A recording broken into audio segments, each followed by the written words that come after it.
Hello friends, it's me Soni Khurana and I am back. और मैं स्वागत करती हूँ आप सभी का अपने YouTube channel get your goal पर। जैसा कि हम सभी जानते हैं कि यूपी गवर्नमेंट ने 390 प्रधानाध्यापक और 1504 सहायक शिक्षक की पद निकाले हैं। उन्होंने ये वैकेंसीज निकाली है यूपी के लिए। तो आज हम उसी के बारे में जानने वाले हैं कि उसका पैटर्न क्या होगा, कितने मार्क्स का आएगा, उसका कब तक आवेदन कर सकते हैं और यूपी टेट कब होगा। ऐसे बहुत सारे क्वेश्चंस हैं जो आप सबके माइंड में आ रहे होंगे। तो उन सारे क्वेश्चंस को सॉल्व करने के लिए, उन सारी क्वेरीज को सॉल्व करने के लिए मैंने ये वीडियो बनाई है। और हाँ, एक चीज और मैं आपको बता दूं कि मैं इस वीडियो के एंड में आपकी ये भी एक जो प्रॉब्लम है, जो आपको कंफ्यूजन है, वो भी कंफ्यूजन क्लियर करूंगी कि बीकॉम, बीएससी और बीए वाले बच्चे जिन्होंने ग्रेजुएशन कर रखी है इन तीनों सब्जेक्ट से, वो कौन कौन से सब्जेक्ट इस वाले एग्जाम में देंगे। मतलब गवर्नमेंट ने उनके लिए कौन से सब्जेक्ट्स बताए हैं जिन्होंने बीए, बीएससी और बीकॉम कर रखा है। इसलिए प्लीज मेरी वीडियो को एंड तक जरूर देखिएगा। और अगर अभी तक आपने मेरे चैनल को सब्सक्राइब नहीं किया है तो चैनल को सब्सक्राइब कर दीजिए, वीडियो को लाइक और शेयर कर दीजिएगा। Thank you. तो आइए शुरू करते हैं अपनी वीडियो को। देखिए, जैसा कि हम सभी जानते हैं कि 1894 भर्तियां निकाली हैं गवर्नमेंट ने, जिसमें से 390 है प्रधानाध्यापक की और 1504 है सहायक शिक्षकों के लिए। ठीक है, इसको हर कोई अप्लाई कर सकता है, इसे कोई भी अप्लाई कर सकता है, बट उसके लिए क्या क्वालिफिकेशन होनी चाहिए। एक, उसने ग्रेजुएशन कर रखी हो, जैसा कि मैंने आपको अभी बताया, बीए, बीकॉम या बीएससी कुछ भी कर रखा हो। दूसरा, उसने बीएड जरूर कर रखी हो। तीसरा, सीटेट और यूटेट, इन दोनों में से कोई भी एक चीज उसने जरूर कर रखी हो। अब देखिए, कई बच्चे पूछेंगे कि सीटेट अभी दिया था वो। हाँ बिल्कुल, मैं यही बताना चाहूंगी कि जिन बच्चों ने अभी सीटेट दिया था, अभी 31 जनवरी को, तो वो लोग भी इस एग्जाम को फिल कर सकते हैं, इस फॉर्म को फिल कर सकते हैं। क्यों? क्योंकि अभी उसका रिजल्ट आने ही वाला है और इसकी जो एप्लीकेशन फॉर्म है, जो उसकी लास्ट डेट है, वो थोड़ी ज्यादा है। इसलिए आप इस वाले फॉर्म को वो बच्चे भी फिल कर सकते हैं जिन्होंने सीटेट का एग्जाम दिया था। ठीक है। और दूसरी बात, बीए, बीएससी और बीकॉम के लिए कौन से सब्जेक्ट्स हैं, वो मैं आपसे वीडियो के एंड में इस बारे में डिस्कस करूंगी। नेक्स्ट है प्रिंसिपल, जो होती है, जो प्रिंसिपल है, जो प्रधानाध्यापक का पद उन्होंने निकाला है, उसके लिए प्रिंसिपल को 5 इयर्स का एक्सपीरियंस होना बहुत जरूरी है। ठीक है, 5 ईयर का एक्सपीरियंस जरूरी है। और जो सहायक शिक्षक पद के लिए अप्लाई करेंगे उनके लिए कोई एक्सपीरियंस की जरूरत नहीं है। तो ऐसे लोग अप्लाई कर सकते हैं जिनको 5 इयर्स का एक्सपीरियंस हो, वो लोग प्रिंसिपल के लिए अप्लाई कर सकते हैं। 5 इयर्स का एक्सपीरियंस जरूरी है। थर्ड पॉइंट है अप्लाई डेट। इसकी 22 फरवरी एप्लीकेशन डेट स्टार्ट है, मतलब 22 फरवरी से एप्लीकेशन फॉर्म्स आ जाएंगे। आप ऑनलाइन ही फिलिंग होगी, फॉर्म्स तो ऑनलाइन ही फिल करे जाएंगे, आप उनको फिल कर सकते हैं। और लास्ट डेट है 6 मार्च, इसलिए बी श्योर कि आप 6 मार्च से पहले अपने फॉर्म्स को फिल कर दें। ठीक है, 6 मार्च से पहले लास्ट डेट है, इसके बाद फॉर्म्स फिल नहीं होंगे। और एग्जाम की डेट क्या है, 1 महीने के अंदर ही एग्जाम भी हो जाएगा। शायद 11 अप्रैल ऐसे कोई डेट, 11 अप्रैल तक सुना जा रहा है कि 11 अप्रैल तक इसका एग्जाम भी हो जाएगा। देखिए, प्रोसीजर बहुत फास्ट जा रहा है। क्यों? क्योंकि 1 महीने के अंदर इसके सारे एप्लीकेशन फॉर्म भी फिल हो जाएगा, एग्जाम भी हो जाएगा और 1 महीने के अंदर रिजल्ट भी मिल जाएगा। और दूसरी सबसे मेन बात यह है कि इस एग्जाम को करने के बाद आपको डायरेक्ट अपॉइंटमेंट मिलता है। कोई डेमो नहीं होगा, कोई इंटरव्यू नहीं होगा, कोई एक्स्ट्रा एग्जाम नहीं पूछेंगे आपसे, कोई चीज एक्स्ट्रा, कुछ ऐसा एक्स्ट्रा कोई चीज नहीं है, कोई इंक्वायरी या कोई फॉर्मेलिटी नहीं है इसमें एक्स्ट्रा। जैसे ही आप एग्जाम क्लियर करते हैं, आपकी डायरेक्ट अपॉइंटमेंट हो जाती है इस जॉब के लिए। तो बहुत फास्ट सा प्रोसीजर है, क्योंकि बहुत ही जल्दी एप्लीकेशन फॉर्म फिल की हो जाएंगे, उसके बाद एग्जाम भी जल्दी है और इसका रिजल्ट भी बहुत जल्दी डिक्लेयर हो जाएगा और अपॉइंटमेंट भी बहुत जल्दी। इसलिए 2-3 महीने का प्रोसीजर है, 2-3 महीने में ही सब कुछ हो जाएगा। इसलिए आप कोशिश ये करें कि कम से कम एक सीट तो अपने लिए रिजर्व कर ले।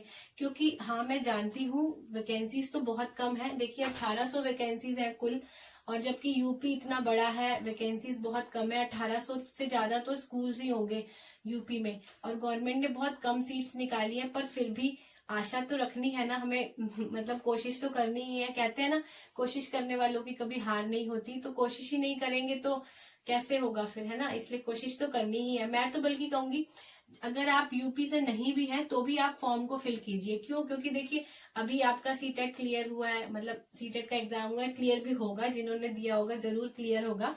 अभी आपने सीटेट का एग्जाम दिया, अब थोड़ा आप फ्री फील कर रहे होंगे कि क्या करें। तो देखिए, कोई भी एग्जाम फिल करने से या कोई भी फॉर्म भरने से, अगर आप यूपी में नहीं भी हैं तो आप जॉब तो कर सकते हैं ना, और गवर्नमेंट जॉब है, कौन अपने हाथ से जाने देता है। इसलिए कोशिश करें कि एटलीस्ट फॉर्म तो मेरे ख्याल से सभी लोगों को फिल करना चाहिए। कम से कम आपको ये तो पता चलेगा कि मेरी कैपेबिलिटी क्या है, मैं क्या कर सकता हूँ या क्या कर सकती हूँ। इसलिए फॉर्म को जरूर फिल कीजिएगा। एक बात और, एक क्वेश्चन और जो आप सभी के माइंड में बहुत ज्यादा स्ट्राइक कर रहा होगा और कर रहा है आजकल, यूपी के बच्चों में मोस्टली सबसे ज्यादा इंपॉर्टेंट इस टाइम ये बात चल रही है कि यूपी टेट का पेपर कब होगा। देखिए, मैं आपको एक बात और बता दूं, ये भी सूचना जारी की गई है कि यूपी टेट का जो एग्जाम है वो इस एग्जाम के बाद ही होगा, ठीक है। क्योंकि यूपी टेट जो है लास्ट ईयर भी कोरोना की वजह से, कोविड की वजह से काफी डिले हुआ, काफी लेट हुआ, काफी टाइम से हुआ भी नहीं है। तो इनका ये मानना है, सूचना ये जारी हुई है कि जैसे ही ये एग्जाम हो जाएगा, इसका रिजल्ट वगैरह सब डिक्लेयर हो जाएगा, उसके बाद ही यूपी टेट का एग्जाम होगा। ठीक है फ्रेंड्स, और आइए तो अब डिस्कस करते हैं इसके सिलेबस के बारे में, पैटर्न के बारे में कि एग्जाम कैसा आएगा। ठीक है, जैसा मैंने आपको अभी पहले बताया था कि बीकॉम, बीए और बीएससी वाले बच्चों को कौन से सब्जेक्ट्स ऑप्ट करने हैं या उनके पास क्या क्या ऑप्शंस है इस एग्जाम को देने के लिए, आइए हम उस बारे में डिस्कस करते हैं। देखिए, एग्जाम जो है वो 2 पैटर्न में होगा, एक होगा पार्ट 1 और पार्ट 2। पार्ट 1 जो है वो 50 मार्क्स का होगा और पार्ट 2 जो होगा वो 100 मार्क्स का होगा। देखिए, ये है पार्ट 1 50 मार्क्स के लिए है, और ये पार्ट 2 है जो कि 100 मार्क्स के लिए है। ठीक है, अब पार्ट 1 में आपसे क्या पूछ, पार्ट 1 जो है वो सब बच्चों के लिए है, सारे लोग इस पार्ट 1 को जरूर ऑप्ट करेंगे। और पार्ट 2 में हमारे पास ऑप्शंस है। पहले पार्ट 1 को समझ लेते हैं। पार्ट 1 में फर्स्ट सब्जेक्ट है सामान्य ज्ञान। सामान्य ज्ञान मतलब जनरल नॉलेज। जनरल नॉलेज में आपसे थोड़ा बहुत हिस्ट्री पूछ लेगा, हमारा संविधान, पृथ्वी का आकार, सौर मंडल हो गया, भूमंडल हो गया, या पॉलिटी से रिलेटेड क्वेश्चंस की ये वाली धारा कौन से किस वाले अनुच्छेद में लिखी है, या इस वाले अनुच्छेद में कौन सी धारा है, इसके तहत कौन सा संशोधन हुआ, वो सारी चीजें जो आपने सीटेट में भी पढ़ी होंगी इसके एसएसटी वाले पोर्शन में, वो ही सामान्य ज्ञान से रिलेटेड वो वाली चीजें इस वाले पोर्शन में पूछी जाएंगी, फर्स्ट पोर्शन में। सेकंड पोर्शन में आ रहा है करंट अफेयर्स यानी कि समसामयिकी। देखिए, करंट अफेयर्स क्या होता है, जो आजकल चीजें चल रही हैं वो करंट अफेयर्स में पूछेंगे। जैसे मान लीजिए हाल ही में कौन से पुल का निर्माण हुआ, आजकल में ही कौन सा नेता बना, या आजकल में ही कौन से बाग का निर्माण हुआ, ठीक है, या आजकल में कौन से उपनिषद को मान्यता दी गई, कौन सा पुरस्कार मिला, इस वाले मैच में कौन सा कैप्टन था, किसकी विजय हुई।